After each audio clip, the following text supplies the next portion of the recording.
Bonjour à tous les auditeurs de Radio Arc-en-Ciel, à ceux qui nous suivent sur YouTube et à nos amis du groupe Jésus est mon guide.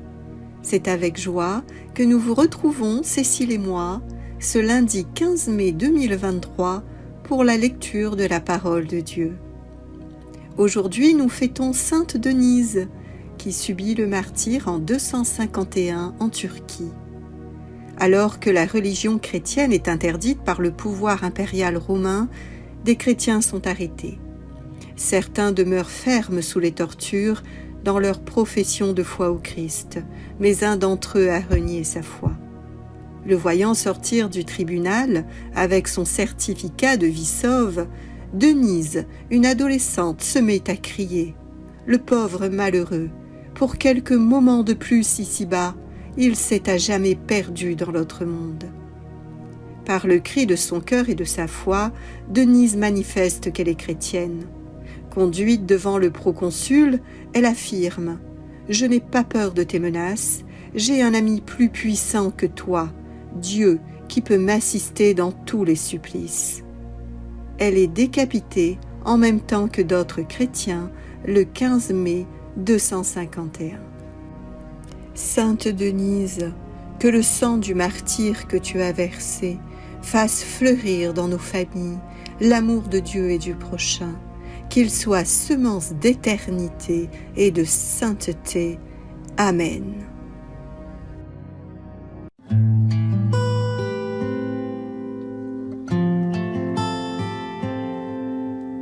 Viens, Esprit Saint, répands sur notre terre le feu de ton amour et brûle en nous toujours. Viens, Esprit Saint, répands sur notre terre le feu de ton amour et brûle en nous toujours. Viens manifester ton amour et ta bonté à tous tes enfants qui te cherchent en vérité. Viens nous libérer de la mort et du péché. Viens nous consoler, Esprit Saint. Oh, viens.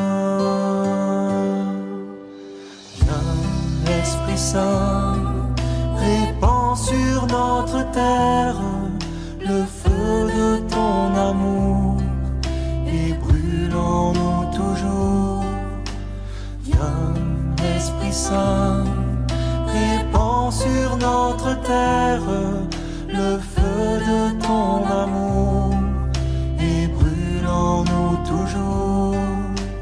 Viens renouveler dans la foi, la charité, tous les serviteurs de ton Église assemblée.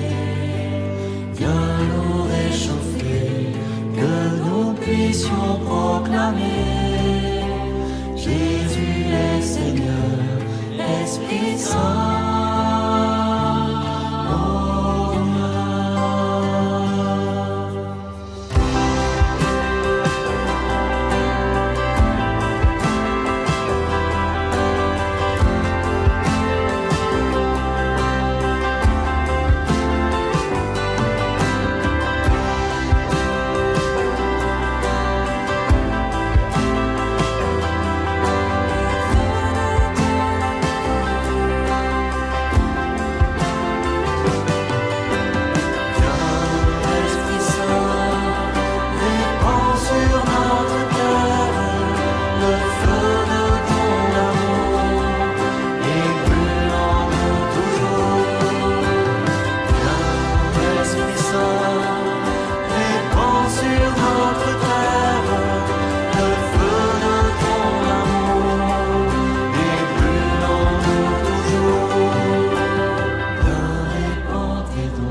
transformer, toi l'esprit de vérité.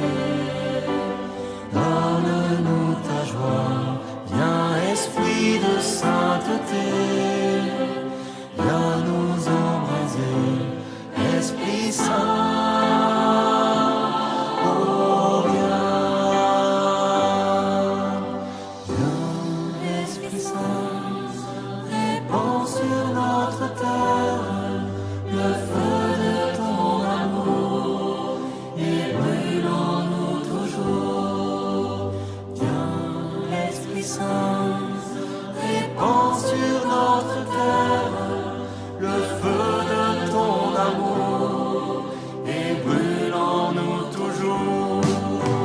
Viens, Esprit Saint, répands sur notre terre le feu de ton amour et brûlons-nous toujours.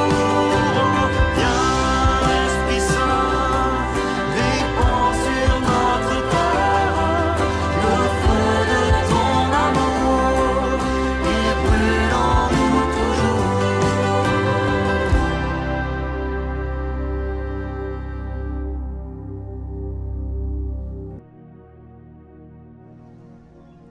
Lecture du livre des Actes des Apôtres. Avec Paul, de Troas, nous avons gagné le large et filé tout droit sur l'île de Samothrace, puis le lendemain sur Néapolis et ensuite sur Philippe, qui est une cité du premier district de Macédoine et une colonie romaine. Nous avons passé un certain temps dans cette ville et le jour du sabbat, nous en avons franchi la porte pour rejoindre le bord de la rivière où nous pensions trouver un lieu de prière. Nous nous sommes assis et nous avons parlé aux femmes qui s'étaient réunies. L'une d'elles, nommée Lydie, une négociante en étoffe de pourpre, originaire de la ville de Thyatire et qui adorait le Dieu unique, écoutait. Le Seigneur lui ouvrit l'esprit pour la rendre attentive à ce que disait Paul. Quand elle fut baptisée, elle et tous les gens de sa maison, elle nous adressa cette invitation. « Si vous avez reconnu ma foi au Seigneur, venez donc dans ma maison pour y demeurer. » C'est ainsi qu'elle nous a forcé la main. Parole du Seigneur. Nous rendons grâce à Dieu. Le Seigneur aime son peuple. Le Seigneur aime son peuple. Chantez au Seigneur un chant nouveau, louez-le dans l'assemblée de ses fidèles. En Israël, joie pour son Créateur, dans Sion, allégresse pour son roi. Le Seigneur aime son peuple. Dansez à la louange de son nom. Jouez pour lui tambourins et cithars. Car le Seigneur aime son peuple. Il donne aux humbles l'éclat de la victoire. Le Seigneur aime son peuple. Que les fidèles exultent glorieux, criant leur joie à l'heure du triomphe, qu'ils proclament les éloges de Dieu. C'est la fierté de ses fidèles. Le Seigneur aime son peuple. Relisons ensemble un passage du chapitre 16 du livre des Actes des Apôtres. Saint Luc raconte le deuxième voyage missionnaire de Paul. Poussés par l'Esprit, Paul et ses compagnons quittent l'Asie mineure et pour la première fois se rendent en Europe. En effet, Paul a eu la vision d'un homme de Macédoine qui le supplie de venir les secourir. Quels sont les plans de l'Esprit? Qui Paul va-t-il rencontrer? Saint Luc commence par nommer les étapes de ce deuxième voyage missionnaire qui se fait sous la conduite de l'Esprit Saint. De Troas, nous avons gagné le large et filé tout droit sur l'île de Samothrace, puis le lendemain sur Néapolis et ensuite sur Philippe, qui est une cité du district de Macédoine et une colonie romaine.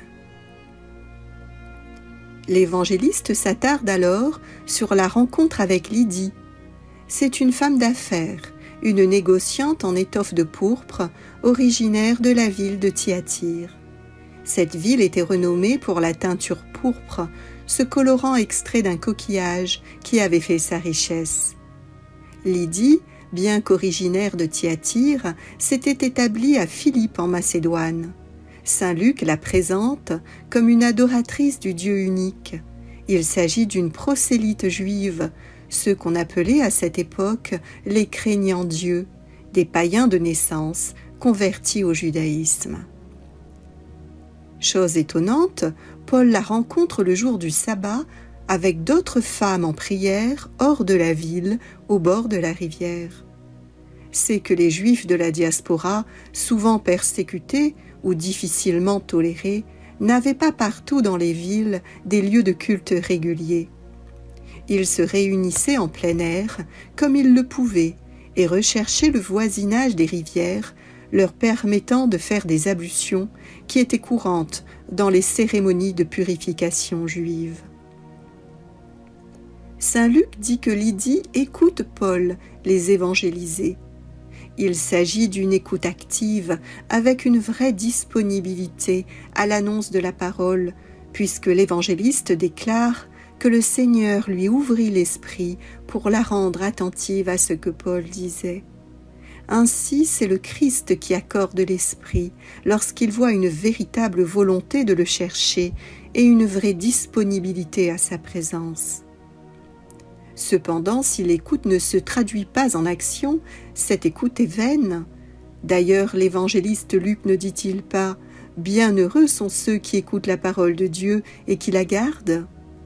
Et Lydie l'a bien compris, puisque touchée par le don gratuit de la grâce, elle demande le baptême. Elle devient ainsi la première Européenne qui reçoit le baptême chrétien. Et saint Luc déclare dans les Actes « Quand elle fut baptisée, elle et tous les gens de sa maison, elle nous adressa cette invitation. Si vous avez reconnu ma foi au Seigneur, venez donc dans ma maison pour y demeurer. » C'est ainsi qu'elle nous a forcé la main. En invitant Paul et ses compagnons, Lydie se laisse guider par l'Esprit. Elle met en pratique la parole et assume ses devoirs de chrétienne dans l'édification de l'Église naissante. Frères et sœurs, savons-nous, comme Lydie, confesser notre foi baptismale devant les hommes par nos propos et par nos actions ? Acceptons-nous de renaître de l'Esprit lorsque le Seigneur nous appelle par sa parole vivante ou par l'intermédiaire de notre prochain ? Savons-nous, nous aussi, nous rendre disponibles à l'appel de l'Esprit ? Le secret de la disponibilité de cœur ne réside-t-il pas dans la petitesse ? Jésus nous a présenté comme modèle l'enfant avec sa simplicité, sa confiance, sa franchise dans ses relations aux autres. D'ailleurs, il aimait en être entouré, et aux apôtres qui chassaient les enfants qui se glissaient dans la foule vers lui, il a dû dire plus d'une fois, comme le rapporte l'évangile de Luc, « Laissez venir à moi les petits enfants, ne les empêchez pas, car le royaume de Dieu est pour ceux qui leur ressemblent. Je vous le dis en vérité, quiconque ne recevra pas le royaume de Dieu comme un petit enfant n'y entrera point. »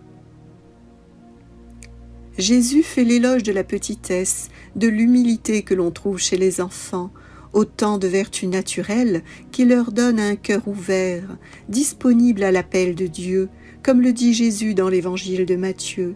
« Je te loue, Père du ciel et de la terre, de ce que tu as caché ces choses aux sages et aux intelligents, et de ce que tu les as révélées aux enfants. » Ainsi, le Seigneur parcourt le chemin de la petitesse. À nous maintenant de tirer profit de nos faiblesses pour venir à sa rencontre et accueillir son amour. Reconnaissons-les, ces faiblesses, Demandons au Seigneur son aide miséricordieuse et aussi de nous transformer en lui par le don de l'Esprit Saint.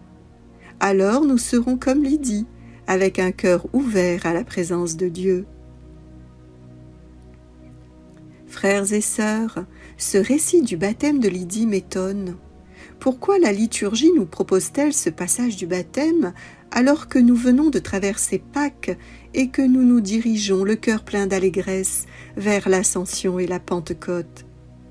C'est justement parce que la mort et la résurrection du Christ constituent le bain salvifique dans lequel le baptisé est plongé pour renaître à une vie nouvelle. C'est ce que déclare saint Paul dans la lettre aux Romains. Baptisés dans le Christ Jésus, c'est dans sa mort que nous tous avons été baptisés. Nous avons donc été ensevelis avec lui par le baptême dans la mort, afin que, comme le Christ est ressuscité des morts, par la gloire du Père, nous vivions nous aussi dans une vie nouvelle. Et c'est le don de l'Esprit depuis la première Pentecôte qui permet aux chrétiens de vivre de la vie renouvelée du Christ. D'ailleurs, Jésus avait promis la venue de l'Esprit Saint à ses apôtres lors de la scène pascale et plus largement aux chrétiens dans l'évangile de Saint Jean. « Il vaut mieux pour vous que je parte, car si je ne pars pas, le Paraclet ne viendra pas à vous, mais si je pars, je vous l'enverrai. » D'ailleurs, c'est bien le jour de la Pentecôte que les apôtres inaugurent le sacrement du baptême. Pierre exhorte la foule dans les Actes « Convertissez-vous et que chacun de vous se fasse baptiser au nom de Jésus-Christ pour obtenir le pardon de ses péchés. » Mais alors que saint Jean a baptisé avec de l'eau, les apôtres, eux, baptisent dans le feu et l'esprit, comme l'avait prophétisé le précurseur du Christ. Frères et sœurs, mesurons-nous l'immense amour que le Seigneur nous manifeste par le sacrement du baptême? Le baptême ne fait pas partie d'une tradition populaire ou d'une sorte de folklore chrétien. C'est un don gratuit qui permet aux chrétiens de vivre la vie libre des enfants de Dieu.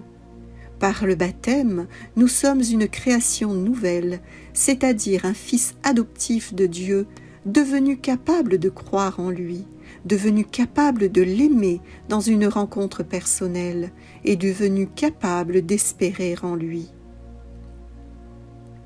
Frères et sœurs, soyons alors attentifs à ne pas réduire le baptême à un beau rituel. Considérons-le à la hauteur de son inestimable valeur, car c'est le premier des sacrements de l'initiation chrétienne qui ouvre grand la porte de la vie dans l'esprit. Et si l'esprit est accordé à tout homme par le Père éternel qui lui insuffle son âme, le baptême donne aux chrétiens la plénitude des dons spirituels pour mener une vie sous la mouvance de l'esprit. Nous devenons alors membres du corps de l'Église, purifiés du péché originel et de tous les péchés personnels, à condition que ces derniers soient confessés. C'est ce que nous professons dans le credo de Nicée-Constantinople. Je reconnais un seul baptême pour le pardon des péchés. Cependant, le baptême ne supprime pas la blessure originelle et l'attrait pour le mal, ce qui pousse le chrétien dans une démarche de conversion perpétuelle, et ce qui permet à Dieu d'éprouver la solidité de sa foi. Enfin, le catéchisme de l'Église catholique dit que le baptême est un signe spirituel indélébile. Sois glorifié, Seigneur Tout-Puissant, toi qui par la grâce sanctifiante du baptême me dis, comme dans le psaume 2, « Tu es mon Fils, aujourd'hui je t'ai engendré ». Grégoire de Nazianze formule la grandeur du baptême dont le chrétien est l'heureux bénéficiaire. Le baptême est le plus beau et le plus magnifique des dons de Dieu. Nous l'appelons don, grâce, onction, illumination, vêtements d'incorruptibilité, bain de régénération, sceau et tout ce qu'il y a de plus précieux. Don, parce qu'il est conféré à ceux qui n'apportent rien. Grâce, parce qu'il est donné même à des coupables. Baptême, parce que le péché est enseveli dans l'eau. Onction parce qu'il est sacré et royal, tels sont ceux qui sont oints. Illumination parce qu'il est lumière éclatante. Vêtements parce qu'il voile notre honte. Bain parce qu'il lave. Sceau parce qu'il nous garde et qu'il est le signe de la seigneurie de Dieu. Frères et sœurs, bénissons le Seigneur pour le don extraordinaire du sacrement de baptême. Fêtons ce jour avec nos proches, avec nos enfants, que nous avons voulu participant à la vie même de Dieu. Alors je souhaite un joyeux anniversaire de baptême à tous ceux qui sont devenus, en ce jour du 15 mai, chrétiens, c'est-à-dire fils adoptifs de Dieu. Réjouissons-nous d'être incorporés à la Sainte Église, qui est le corps spirituel de notre Seigneur Jésus-Christ. Faisons résonner en nos cœurs la voix du Père éternel qui descend des cieux lors du baptême de Jésus, car la parole est aussi pour chacun de nous qui avons reçu le baptême chrétien. Tu es mon Fils bien-aimé, en qui j'ai mis toute mon affection. Je suis enfant de Dieu, mon nom est dans les cieux, appelé à vivre en liberté, dans l'esprit que mon Dieu m'a donné. Je suis enfant de Dieu, mon nom est dans les cieux, appelé à vivre en liberté, dans l'esprit que mon Dieu m'a donné. C'est toi qui m'as façonné, mon nom tu l'as prononcé, et dans le feu baptisé. Aujourd'hui je me lèverai, je suis enfant de Dieu, mon nom est dans les cieux, appelé à vivre en liberté, dans l'esprit que mon Dieu m'a donné. Je suis enfant de Dieu, mon nom est dans les cieux, appelé à vivre en liberté, dans l'esprit que mon Dieu m'a donné. Mon cœur est dans l'allégresse en entendant sa promesse. Je suis rempli de sa grâce, en lui j'ai trouvé ma place. Je suis enfant de Dieu, mon nom est dans les cieux, appelé à vivre en liberté, dans l'esprit que mon Dieu m'a donné. Je suis enfant de Dieu, mon nom est dans les cieux, appelé à vivre en liberté, dans l'esprit que mon Dieu m'a donné. C'est un chant de liberté qui dans mon cœur est monté. Enfant de Dieu, j'ai trouvé ma véritable identité. Je suis enfant de Dieu.